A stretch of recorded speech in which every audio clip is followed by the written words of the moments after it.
ये जब तक सॉल्व कीजिए, कोडिंग वाला है। अगर किसी सांकेतिक भाषा में इसको पूरा लिखना है, जब तक हम इसके लिंक को सेंड कर देते हैं।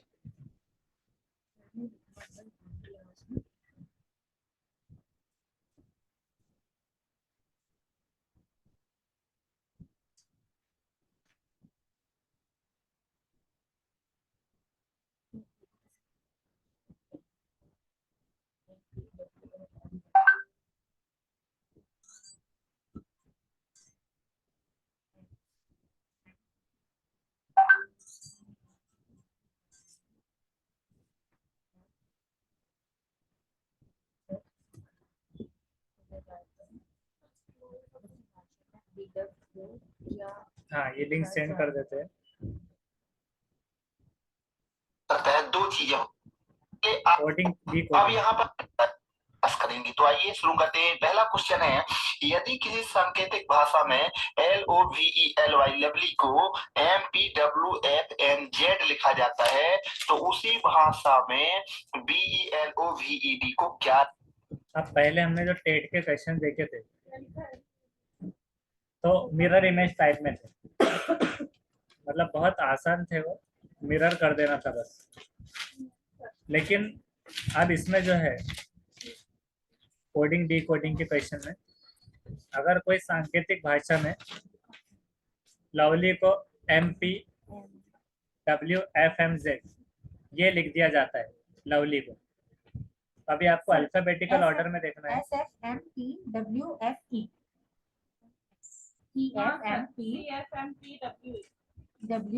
कौन सा नंबर? डी।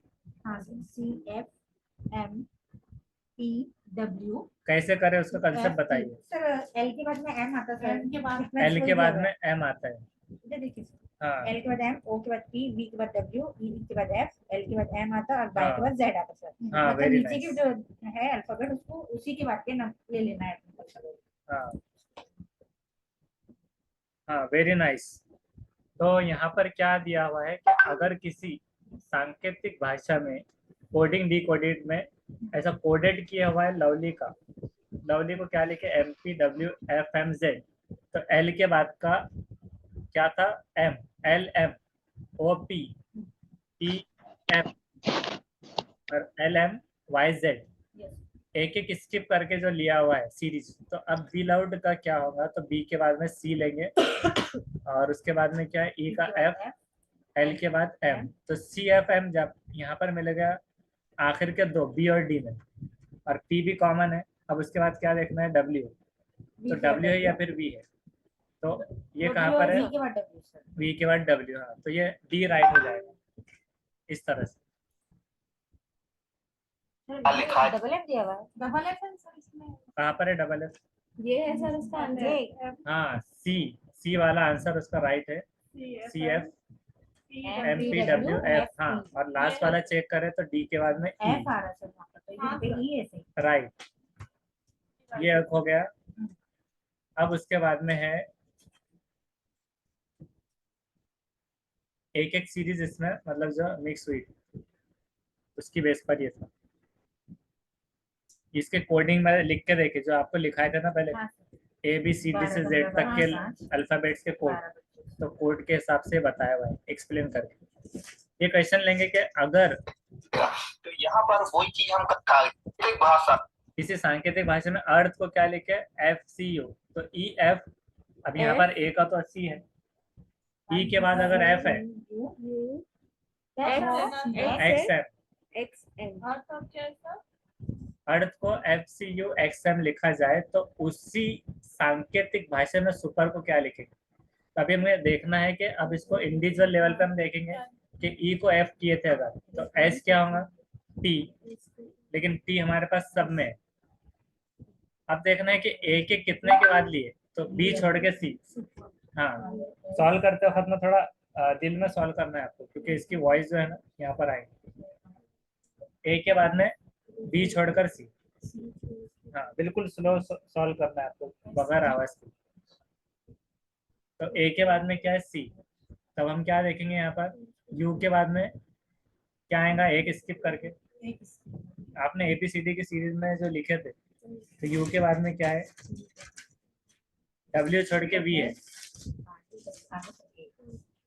ये आंसर आया। यू के बाद का W, पहले ए। एक अल्फाबेट छोड़े, बाद में 2 अल्फाबेट, फिर 3 अल्फाबेट, फिर 4, फिर 5। पहले एक छोड़े अल्फाबेट, फिर 2 3 4 5 ऐसा। तो सुपर में कैसे आपने किए? हाँ, हमने एस के बाद में एक छोड़े, टी लिए, हाँ। डी के बाद में डी डब्ल्यू छोड़े, फिर दो। उसके बाद- हाँ 2 छोड़े सर, हाँ दूसरे पे आए।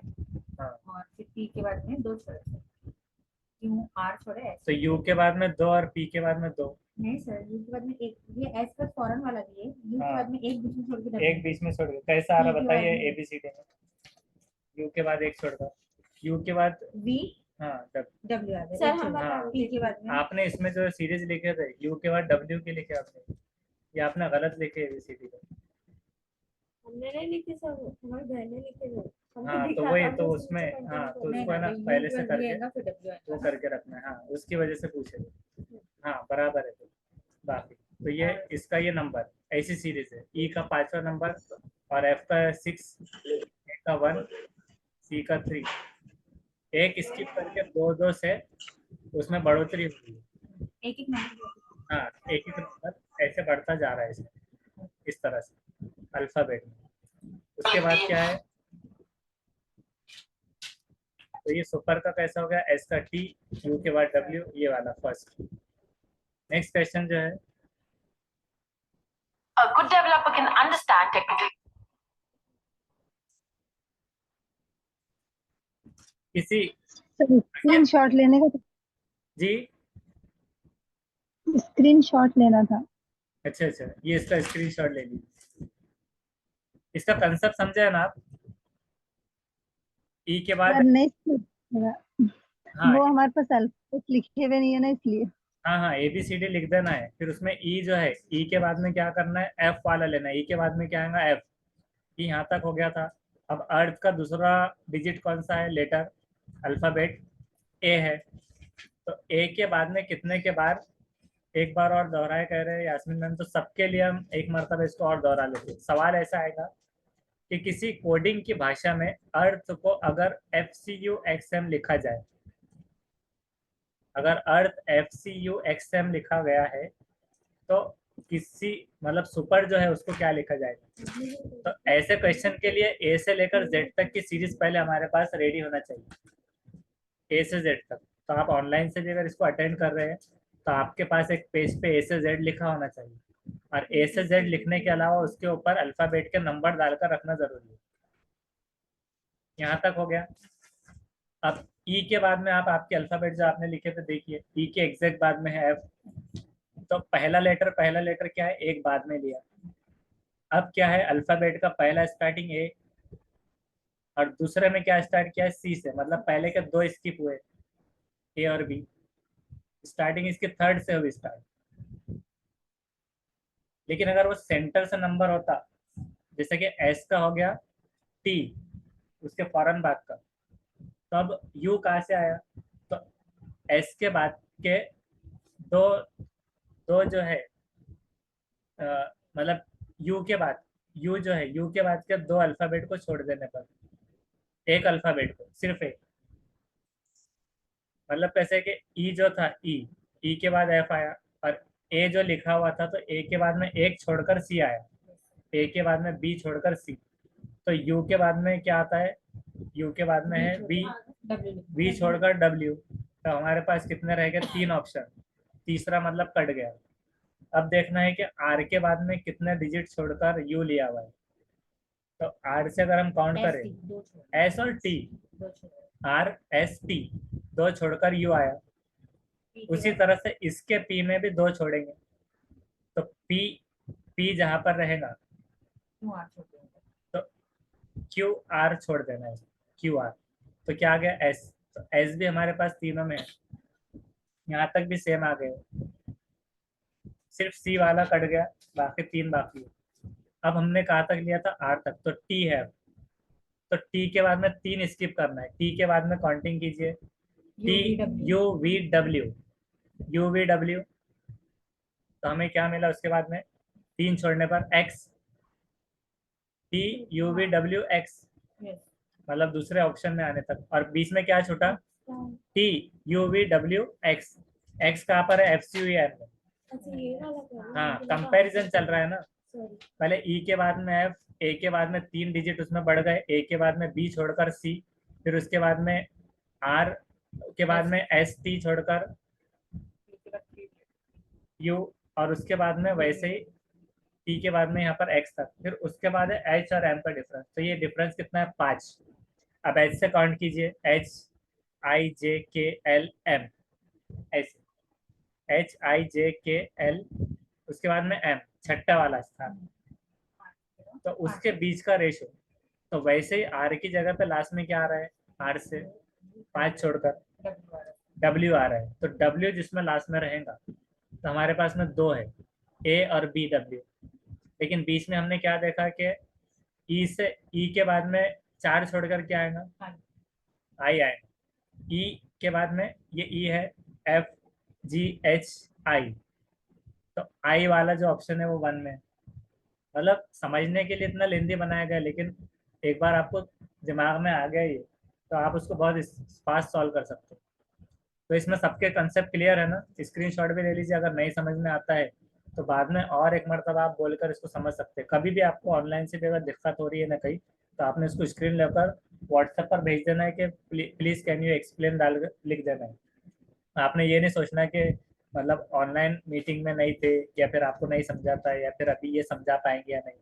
आपको अगर जहाँ पर दिक्कत है तो वहाँ पर आप भेज देंगे ना स्क्रीनशॉट, तो आपको समझा दिया जाएगा उसका कंसेप्ट। नेक्स्ट क्वेश्चन इसकी बेस पर ही है, इसमें जिसको और नहीं समझा है तो और हो जाएगा क्लियर। अगर टेम्पर को QDOLDS लिखा जाता है, तो ABCD अगर नहीं लिखे होंगे तो आप सॉल्व नहीं कर सकते। तो आप क्या कीजिए, ABCD पहले लिख के रखिए। T के कितने डिजिट के बाद में Q आ रहा है? T का नंबर कितना है अल्फाबेट का? 20 है। और Q कब आ रहा है? उसके डिक्रीजिंग ऑर्डर में, पीछे की तरफ जब जा रहे हैं हम, तो 15 कितने पर आ रहे हैं? Q 17 पर। तो मतलब कितने कम हुए? कितने छोड़कर? 2 छोड़कर। 2 क्या है बीच में? S और R, S और R बीच में छूटे, तो 2 पीछे गए। अब देखेंगे E में क्या हुआ। तो E के पहले वाला लिया है, D एग्जैक्ट पिछला 5 था तो 4। तो अभी हम यहाँ पर कंपेयर करेंगे। A जो है, तो A से 2 पीछे गए, तो यहाँ पर जाने का पीछे नहीं गया क्योंकि सब में D है। तो ये भी मालूम करना है, मतलब पहले वाले में वो पिछली सीरीज में गया, तो अब क्या देखना होता है कि कहीं पर पिछली सीरीज नहीं दी हुई है तो आगे गया होगा। तब कितना आगे गया? A के बाद, तो BC छोड़कर D है। T में हुआ था बैकवर्ड में, पिछले 2 छोड़कर तीसरा वाला, इसमें 2 छोड़कर अगला वाला। तो A के बाद में B और C छोड़कर D, इतना तो पता चल गया कि D में 2 सीरीज ये कंपेयर हो गई दोनों में। अब है E के एग्जैक्ट पीछे। अब इसमें पीछे चल रहा है तो इसमें आगे होगा, तो D के एग्जैक्ट आगे क्या आता है? E आता है, लेकिन इसमें कहीं पर भी नहीं है। तब हमको क्या करना होगा? सब में K है, K कितने डिफरेंस पर है ये देखना है। K का डिफरेंस कितना है? 1 2 3 4 5 6, 6 के डिफरेंस में है K। ये 6 के डिफरेंस में, 2 और 4, इस तरह उसको लिख कर रखना है कितना डिस्टेंस आ रहा है। अब M के बाद में O कितने डिस्टेंस से आया वो देखना है। M के बाद में N एक छोड़कर आगे बढ़ा, तो O आया। मतलब पहले पिछले 2 लिया, फिर एक पिछला और एक अगला, है ना? O, फिर अब P के बाद में अगर कंपेयर करें तो P से कितना पीछे L आ रहा है? O N M 3 छोड़कर, मतलब 2 स्किप होकर आगे बढ़ा, फिर 3 स्किप करके पीछे आया। फिर अब E के बाद में D, तो D उसके एग्जैक्ट पिछला। अब उसके बाद में क्या है कि R का एग्जैक्ट अगला। ऐसी सीरीज में उन्होंने रखे। तो अब एंगल के हिसाब से क्या आएगा? A कैसे आया वो बताइए। A को D ले लिए सर। A को क्या लिए? D क्योंकि चारों में है। चारों में कॉमन था N इसलिए। एन K भी common था। कॉमन है, हाँ और जी के बाद जी इधर जैसा एम को एक स्किप करके हाँ, ओ लिए, तीसरा पोजीशन चेक कर रहे हैं कि M के एग्जैक्ट कहाँ पर था, एक स्किप करके एक ओ स्किप था। करके था O, ओ M के बाद O एग्जैक्टली हाँ, तो थर्ड में। हमने जी को एक स्किप करके ई लिए, G को स्किप करके E लिए, तो हाँ। वो हिसाब से E की सॉर्टिंग हो गई। दो यानी में ए और बी कंफ्यूजिंग इतना था कि F तक भी छोड़ सकता था, एक यस आगे सर। तो एक और पीछे, तो अब A और B बचा। फोर्थ पे सर पी और एल के बीच में उन्होंने पी और एल फोर्थ में के P बीच और L के बीच में फासला कितना 3 था, का स्किप करे सर, 3 का फासला था, तो 3 अल्फाबेट का।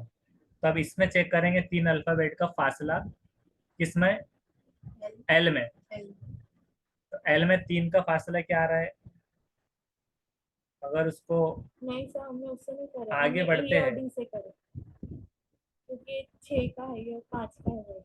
हमने ई और डी वाला छोड़ दिए, ई और डी से करे, हाँ क्योंकि ये 6 हाँ, अब अल्फाबेट्स है। इसमें जो है तो एक और चीज है कि टेम्पर जो है उसमें टोटल कितने अल्फाबेट, 6 6 है, अल्फाबेट्स है।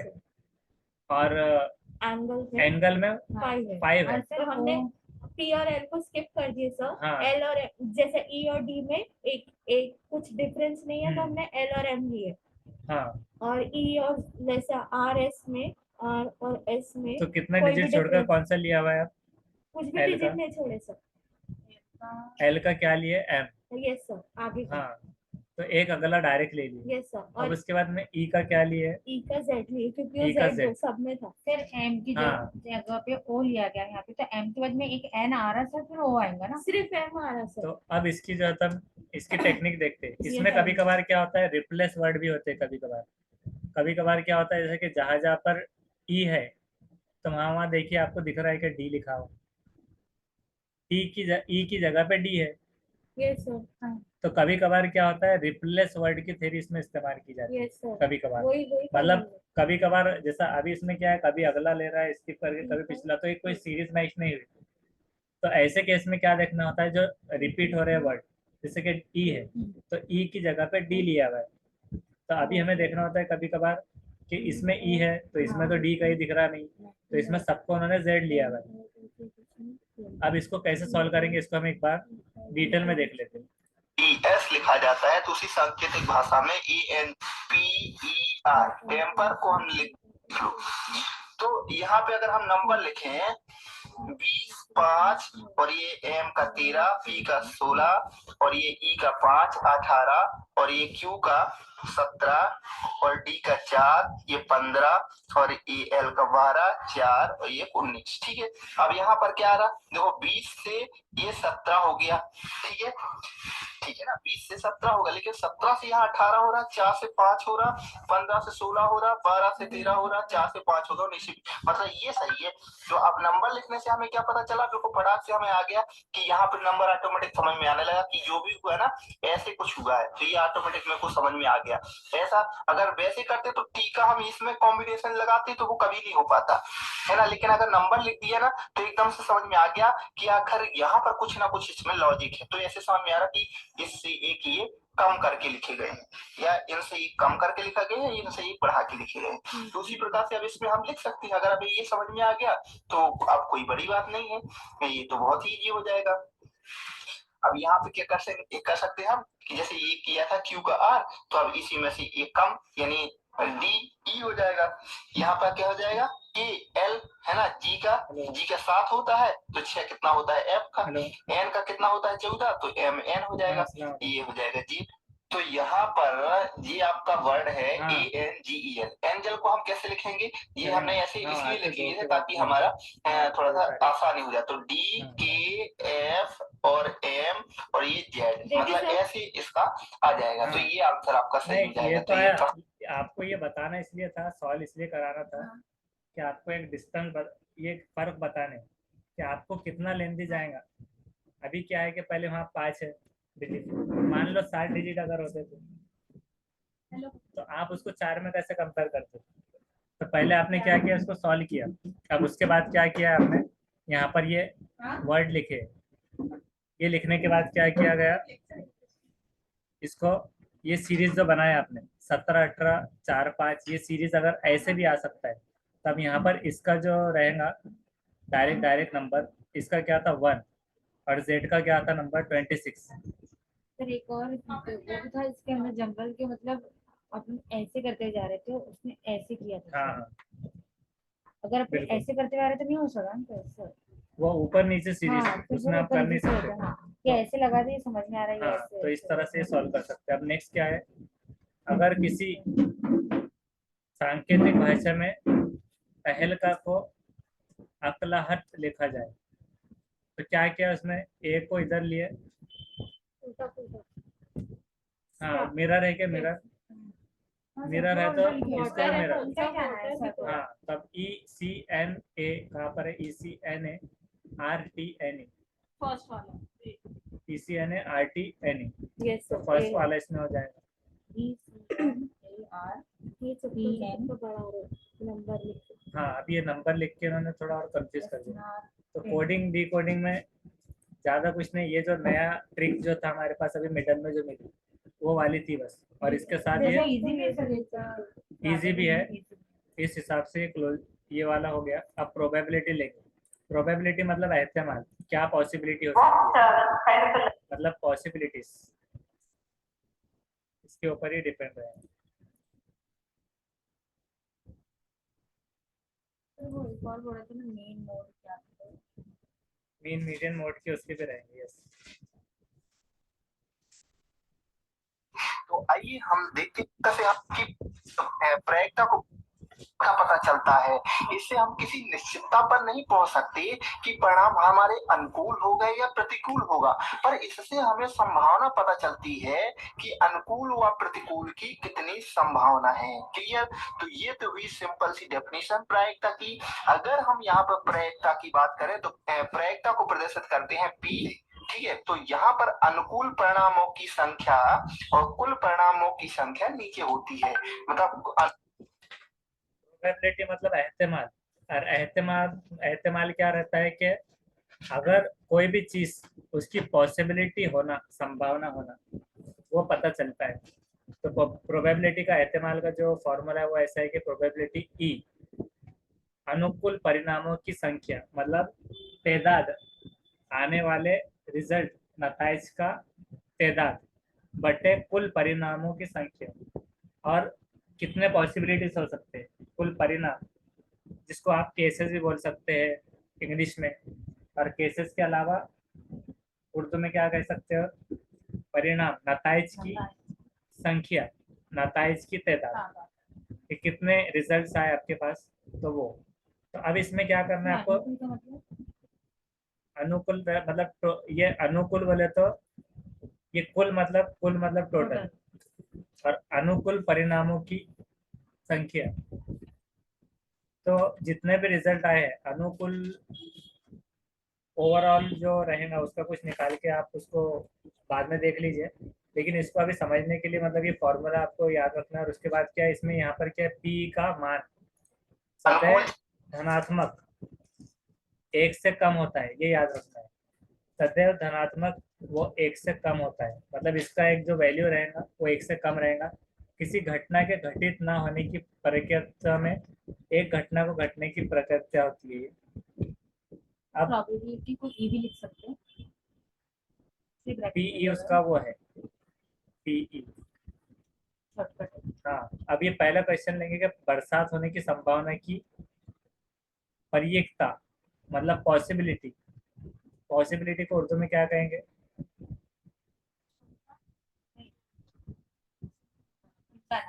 इम्कानात। हाँ राइट।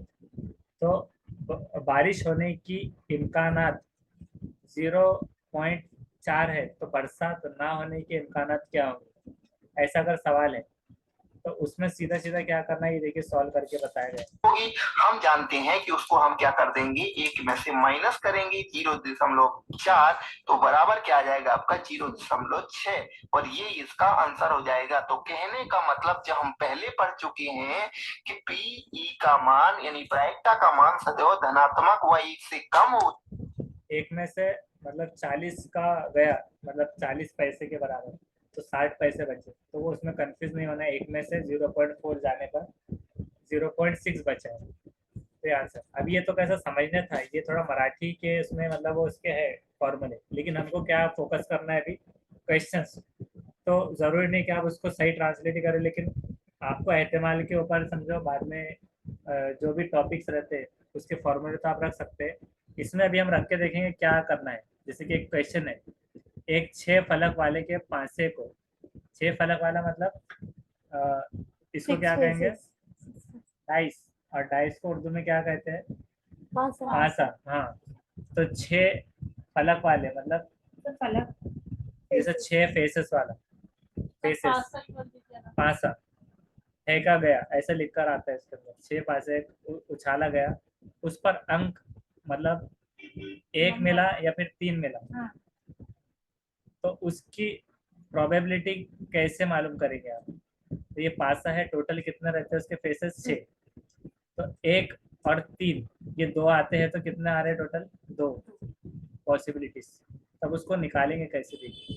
टोटल अपने पास जो फलक होते हैं वो होते हैं 6, हम जानते हैं। इसके बाद वो कह रहा है या तो 1 आए या फिर 3, इसकी प्रायिकता ज्ञात कीजिए। मतलब जब भी कितने मरतबा आप डाइस को फेंकेंगे कि 1 और 3 मिलेंगे आपको, क्या पॉसिबिलिटी। तो कितने आ सकते हैं, 1 और 2, ठीक है। मतलब कितने इवेंट हो सकते हैं, 2 इवेंट, या तो 1 आएगा या 3 आएगा। तो हमें इन इवेंट को काउंट कर लेना है, ठीक है। तो ये इवेंट कितने हैं, 2, और टोटल इवेंट कितने हैं, 6। तो प्राप्तांक बटे पूर्णांक, ठीक है ना। तो इसको हम काट देंगे, 2 एकम 2 और 2 तिया 6, यही तो इसका आंसर है। मतलब प्रायिकता 6 फलक वाले पासों को उछालने पर 1 अंक या 3 अंक प्राप्त। अब यहाँ पर क्या है, या अब इसमें कैसा है, 1/3 मतलब क्या होता है, 3 में से 1 हुआ, मतलब आपको डाइस को कितने बार उछालना पड़ रहा है, 3 मरतबा। तो आपको क्या लग रहा है, या तो 1 चाहिए या 3 चाहिए। अब मान लीजिए एक डाइस लेते हैं, इसको आप प्रैक्टिकल भी करके देख सकते हैं। एक डाइस लिए और उसको उछाले, तो मान लो आपको 5 मिला या 6 मिला, 5 6 मिला या 4 मिला या 3। दूसरे केस में ऐसा हो सकता है तीसरे बार में मतलब आपको 1 या 3 मिलना है ऐसे। तो उसको ऐसा दिमाग लगा के नहीं सॉल्व करना, उसको क्या करना है, डायरेक्ट डायरेक्ट के 2 अंक बोला, या 1 चाहिए या 3 चाहिए, दोनों में से एक चीज। अब 1 या 3 प्राप्त करने के लिए आपके पास में था 6 मतलब 6 जिसको बोलेंगे फेसेस वाला एक पासा, एक 6 फेसेस वाला डाइस था जिसको आपने उछाला। तो अब 2 को डिवाइड करना है 3 में, तो 1/3 के एवरेज में 3 में से कोई एक मरतबा आपको 1 या 3 मिल जाएगा। तो ये क्या है, इम्कानात। क्या इम्कानात है कि आपको डाइस उछालने पर 1 या 3 आ जाए, तो 3 में से एक इम्कान है उसका। इम्कानात मतलब पॉसिबिलिटी। ये पॉसिबिलिटी क्या है, आप डाइस फेंकेंगे एक मरतबा, कभी मान लीजिए आपको 5 या 4 मिल गए एक साथ, या फिर दूसरा क्या बच रहा है, 3 या 6। तो तीसरी पॉसिबिलिटी में 1 या 3 है ऐसा, उसमें से कोई भी मतलब किधर से भी आ सकता है। तो 1 या 3 तीसरी पॉसिबिलिटी में आ रहा, तो 1/3। सर इन्होंने 2 कैसे लेकर आए, 2 जो है तो 2 उसमें दिया हुआ था, 1 या 3 में मतलब 2 डिजिट। आपको कितने डिजिट लग रहे हैं, 2। 2 में से तो पॉसिबिलिटी 2 की जगह पर 2 रखा हुआ है।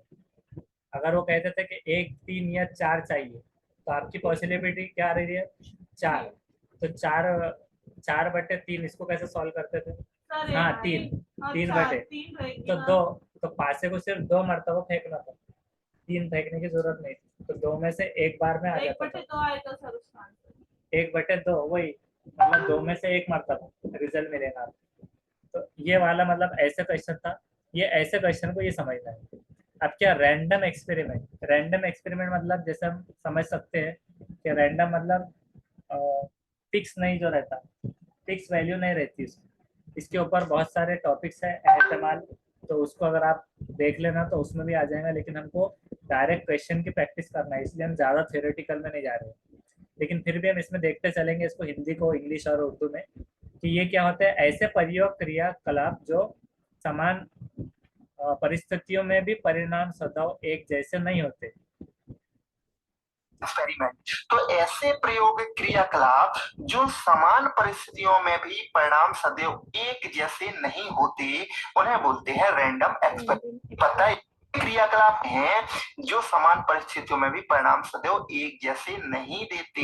जैसे कि एक सिक्के को अगर हम उछालें, एक सिक्के को उछालते हैं तो हो सकता है वो हेड आ जाए और हो सकता है वो क्या आ जाए, टेल आ जाए। ठीक है ना। तो यहाँ पर समान कंडीशन में, समान परिस्थिति में परिणाम हम ये नहीं कह सकते कि 100% हेड ही आएगा या 100% टेल ही आएगा। तो परिणाम कुछ भी हो सकता है, परिणाम नहीं बता सकते हैं। स्पेस तो मतलब ये रैंडम कुछ भी हो सकना, यानी एक डाइस को आपने फेंके, आपको नहीं मालूम 5 आने वाला है, 6 या 3, अब जो आएगा तो वो रैंडम एक्सपेरिमेंट है। उसके बाद क्या है, अब दूसरा पॉइंट के आउटकम और सैंपल स्पेस क्या होता है। क्या होते हैं, जो परीक्षण के संभावित नतीजे को परिणाम कहते हैं।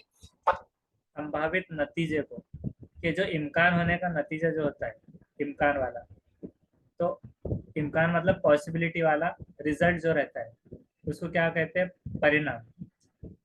पॉसिबिलिटी वाला रिजल्ट, परीक्षण के संभावित नतीजों को परिणाम कहते हैं और सभी संभावित परिणामों का समुच्चय उस परीक्षण का प्रतिदर्श समष्टि कहलाता है और इसको एस से प्रदर्शित किया जाता है।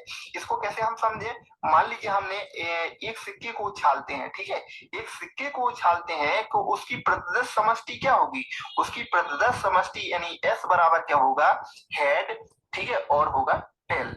ये होगी उसकी प्रतिदर्श समष्टि। अगर दो सिक्कों को उछाला जाता है तो उसकी प्रतिदर्श समष्टि क्या होगी, हेड और हेड, ठीक है, या तो हेड हेड दोनों में आएगा या तो टेल टेल दोनों में आएगा, ठीक है, या फिर एक में हेड टेल आ जाए और एक सिक्के में हेड आ जाए, या फिर पहले वाले में हेड आ जाए और दूसरे वाले में टेल आ जाए। तो संभावित जो नतीजे हैं उनका समुच्चय क्या कहलाता है, प्रतिदर्श समष्टि। इसको एस से प्रदर्शित करती है। मतलब सिर्फ अगर एक कॉइन अगर उछालते तो पॉसिबिलिटी क्या है, हेड आएगा टेल आएगा। अगर आपसे ऐसी क्वेश्चन पूछा जाए कि हमारे पास 2 1 रुपए के सिक्के, अगर हम दोनों को उछालते हैं तो बोलिए एक में क्या आएगा एक में क्या आएगा, तो आपको क्या बोलना पड़ेगा, पॉसिबिलिटी क्या रहेगी, या तो आपके दोनों हेडेड आएंगे या तो दोनों टेल टेल या हेड टेल या टेल हेड, ऐसी पॉसिबिलिटी आप बनाएंगे। तो जितने सिक्के बढ़ेंगे उतने पॉसिबिलिटीज इम्कान बढ़ेंगे। तो जब एक पासा फेंका गया तो 6 की पॉसिबिलिटी वो रहेंगी, 1 आएगा 2 आएगा 3 आएगा 4 आएगा 6 आएगा। लेकिन जब 2 पासे एक साथ आप फेंकते थे, अब 6 2 आ सकता है, 6 1 6 3, 6 से लेकर पूरी सीरीज, या 1 1 1 1 1 1 2 1 3। तो हर एक को कंपेयर करके कहाँ तक जा रहा है, सिर्फ 2 सिक्कों में इतना बड़ा है। तो ये क्या होता है, सैंपल स्पेस आउटकम 36 बार इस तरह से। तो ये एक मतलब सिर्फ एक कंसेप्ट था, सिर्फ ये, उसको इतना लोड नहीं लेना है कि ये नहीं समझा वगैरह, हमें क्वेश्चन के और जाना है तो थोड़ा सा इसको बस समझ ले रहे हैं। प्रतिदर्श समष्टि एस का कोई उप समुच्चय एक घटना कही जाती है, यानी कहने का मतलब उसको इवेंट कहते हैं। फिर जब वो परफॉर्म करते हैं तो उसको इवेंट कहते हैं। मतलब अभी हमने देखा हेड हेड टेल, अगर मान लीजिए तो उन इवेंट को कैसे प्रदर्शित को, अब इसी में से अगर मान लीजिए ये वाला रिजल्ट आ गया, ये इन दो को ले लिया हमने, 2 बार उछाला तो 2 इवेंट हुए, तो उन इवेंट को कैसे प्रदर्शित करते हैं, टी टी और टी एच। तो इन दो का समुच्चय क्या कहलाता है, इवेंट कहलाता है, यह घटना कहलाती है। या हम कह सकते हैं कि हेड टेल आने की प्रायिकता क्या होगी, तो वहां पर एक ही चीज रहेगी, हेड और टेल आने की प्रायिकता, तो ये एक इवेंट ये हो जाएगा। तो कहने का मतलब कि जिस परिणाम पर हमारी रुचि होती है, जिसको हम फोकस करते हैं, वो क्या कहलाती है, घटना कहलाती है। अभी हम मतलब जो हमें चाहिए रिजल्ट, अगर वो वैल्यूज वहां पर आती है तो वो इवेंट कहलाती है। में से एक पत्ता निकाला गया, निकाले गए पत्ते की प्रायिकता ज्ञात कीजिए। यदि पहला क्वेश्चन पत्ता ताश के 52 पत्ते रहते हैं, 52 पत्ते में से एक भली भांति फेंटी हुई गड्डी में से एक पत्ता निकाला गया। निकाले गए पत्ते की प्रयागता ज्ञात कीजिए। अगर पत्ता ईंट का है, पत्ता इक्का नहीं है, पत्ता ईंट का नहीं है। ताश के पत्ते रहते हैं, कार्ड, कार्ड का गेम, जो कार्ड का गेम, ईट का हम लोग तो ऐसे डायमंड में जाते थे। हाँ डायमंड वगैरह। झाड़ का पत्ता नहीं है, हाँ या फिर पत्ता ये पत्ते जो है तो कार्ड्स वाला जो रहता ताश के पत्ते। अब ये ताश के पत्ते, हाँ ये डायमंड टाइप में ये दो बना दिए, ये नहीं है। और ये इसकी क्या पॉसिबिलिटी आएगी, तो टोटल कितने 52, 52 में से एक निकाल लिए तो क्या पॉसिबिलिटी आ रही है? तो यहाँ पर देखो 52 पत्तों की भली भांति फैट को निकालना है, और इससे अब बनता है पहला क्वेश्चन कि ये पत्ता क्या हो, ईंट का हो, इसकी प्रायिकता क्या होगी। तो हम जानते हैं कि 52 ताश की पत्ती में ईंट कितने होते हैं, ईंट होते हैं आपके 13। ठीक है, सबसे पहले हमें अभी क्रमचय संचय पढ़ चुके हैं, तो उसमें हम अच्छी तरह तो आपको ये भी मालूम करना पड़ेगा कि ताश के पत्तों में कितने कितने के आते, तो 13 ईंट के रहते, से बता हार्ट के चुके हैं कितने कि रहते, 13 वो इन्फॉर्मेशन घर पे आके जरूरत नहीं है, यही बता दे रहे।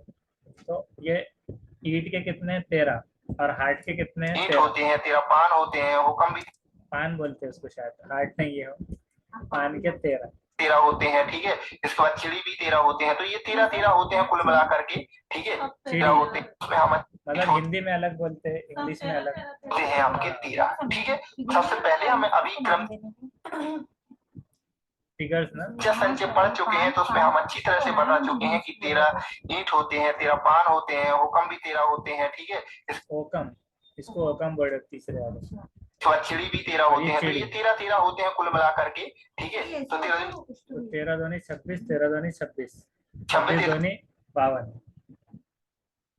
हाँ हाँ उसी तरह। 47 पेजों को 52 टोटल 52 पत्ते होते हैं। ठीक है, तो अभी हम बात कर रहे हैं कि ईंट की, तो 13 ईंट है, तो 13 ईंट है, तो इसकी प्रायिकता क्या होगी कि पत्ता क्या हो, और टोटल पत्ते कितने हैं 52। तो उसको डायरेक्ट उसको 13 रखना है और 1/4 का उसका आंसर आ रहा है पॉसिबिलिटी।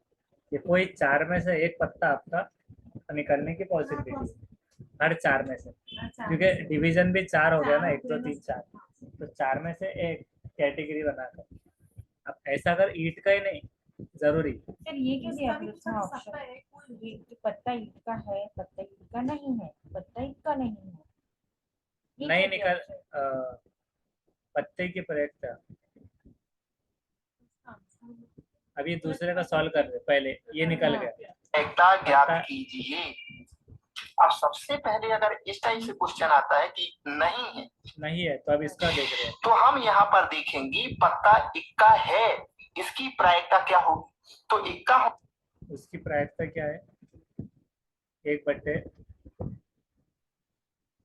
4 होते हैं। ठीक है, तो 4 इक्का होने की प्रायिकता क्या होगी, तो 4 बटे कर देंगे हम 52। ठीक है, 4 एकम 4 और 13 चौको 52, तो आंसर क्या आ गया हमारा 1/13। तो अभी ये क्या आया, इक्का होने की प्रायिकता, लेकिन हमें चाहिए क्या, पत्ता इक्का नहीं है, इसकी प्रायिकता ज्ञात करो। जब हमने अभी ये प्रायिकता स्टार्ट की, करते हैं इक्का होने की को घटा 1 और माइनस कर देंगे 1/13, तो बराबर क्या हो जाएगा 13 एकम 13 और 13 में से 1 गया तो 12/13, ये आ जाएगा आपका आंसर। नहीं हमें तो एक कट कर देना। मैं इसको एक बार पहले ये बोलिए,